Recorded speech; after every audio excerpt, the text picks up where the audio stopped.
Hi, I'm Ted McClyman, author of the book Discover Your Money Temperament, a common sense guide to financial security. I decided to start doing a video series on money temperament for everybody who is locked up and is concerned about money. And that's probably most of us. Now, I went back to my notes to see what happened in 2008 and how that compared to what we're going through today. Now, it's not exactly the same. 2008 was a financial meltdown. The banks blew up, real estate fell apart, manufacturing slowed down, and people lost their jobs. But nobody was dying. Nobody was sick like we had today. So the fear factor was very isolated to the communities that had significant economic turndown. Well, this is an international, worldwide pandemic, and it's got everybody on edge. If you're like me, you've been locked down for a fair amount of time and you're hoping this thing will end. Well, I can tell you it will. We've been through worse. We will get through this. Now, in 2008, I was a practicing financial advisor.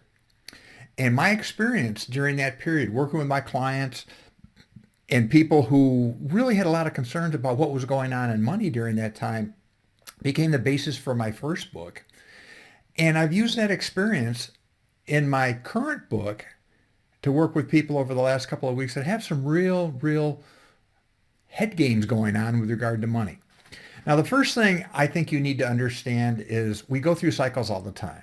And probably the worst thing you can do is just go out of control and liquidate everything and, hide out in your basement, holding your breath until this thing gets over. Well, not a good strategy. So let me, over the next few days, give you some ideas that may help you get through this. Not money ideas per se, but emotionally.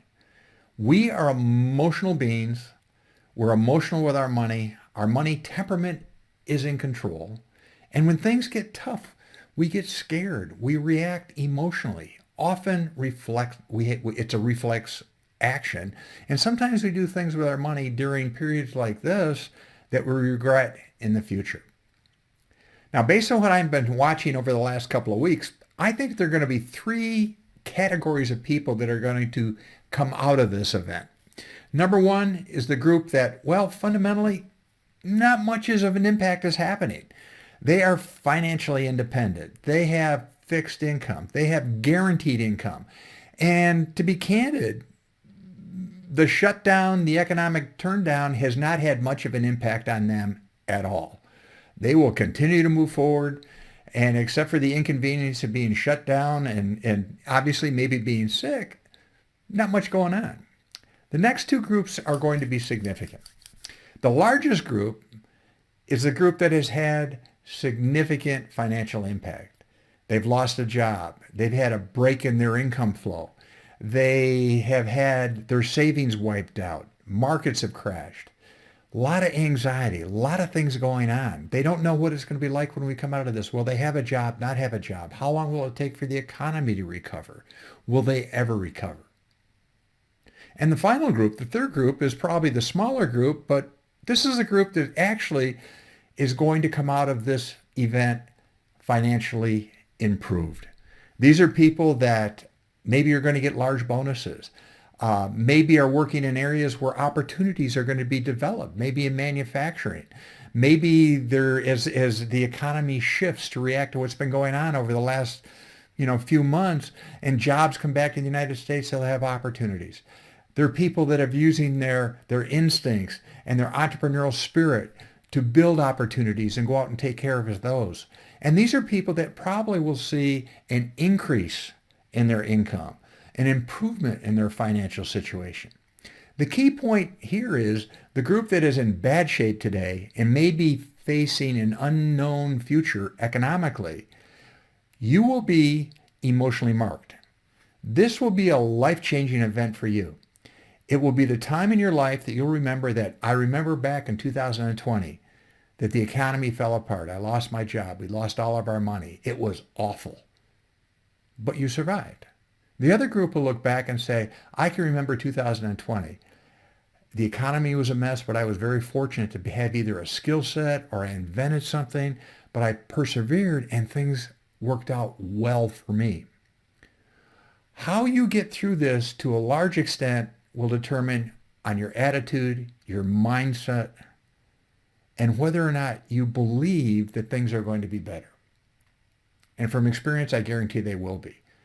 Clients I talked to in 2008 that thought the world was falling in on their heads came out of it. They persevered. They were resilient. They did okay. We're having a bit of a setback.